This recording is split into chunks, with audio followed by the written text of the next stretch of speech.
কথা বলতে মনে করলাম যে কি হলো জমিনটা যেদিনে থরথর করে কাঁপবে, অবস্থাকে জীবাল ও বর্ষা পর্বতগুলো ধুলিত পশমের মতো হবে। 27 পারা সূরা ওয়াকিয়া, সূরা রহমানের পাশে থরথর করে কাঁপবে ধ্বনি। আর কি বললেন? কপিল দেব এই রডে বাড়ি করলে ভূমিকম্প কাছে আসতে পারবে না, আমরা এক দিচ্ছি, আমাদেরকে 1.5 কোটি করে 3 কোটি টাকা দিবে। ফেরেশতারা বললেন ধ্বনি রেডি হও, ভূমিকম্প আসছে। ওর under pant, full pant, rod সমেত 100 মিটার নাম। তখন ও ধোনিকে খুঁজছে, কোথায় গেলে? কপিলদা বললেন আমি তলায় চলে গিয়েছি আন্ডার প্যান্ট সমেত। তো বলে তোরা বলছে এই রডে ঘর করলে তুই রড হাতে করে চলে গিয়ে যাবে। তার নাম কি? ভৈষু মৈষী কম হয়ে যায়, ভৈষু মৈষী কম হয়ে যায়। আপনারা কি বলছেন? এই মিনিস্টার, চিফ মিনিস্টার, প্রধানমন্ত্রী, মুখ্যমন্ত্রী, আল্লাহ যে সমান।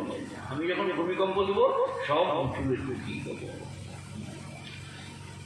তাবারাকাল্লাযী বিয়াদিহিল মুলক ওয়া হুয়া আলা কুল্লি শাইইন কাদির। সর্ববিষয়ে পরিসম্যক শক্তিধারী, ধনীকে দরিদ্র করতে, দরিদ্রকে ধনী করতে, সুস্থকে অসুস্থ করতে, অসুস্থকে সুস্থ করতে আমার সময় লাগে না।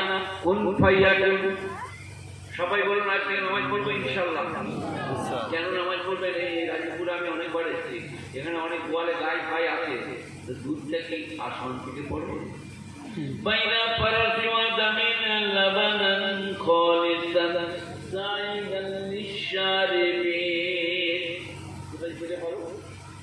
এই বক্তাটা আমার ছাত্র, বুঝলেন, এখন আমাকে হারিয়ে দিচ্ছে।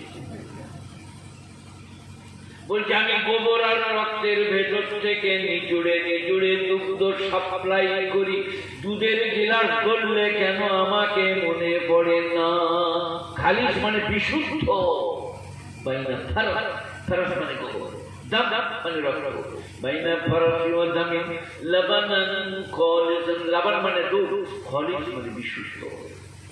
সে আমাদের সেই পুনেহারির মায়ের দুধগুলো কি বলুন, 4 কেজি পানি, 250 দুধ, তাও আবার পুকুরের পানি।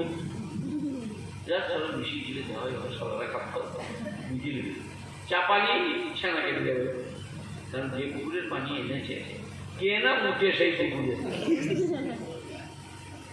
আল্লাহ আল্লাহ কি বলছে?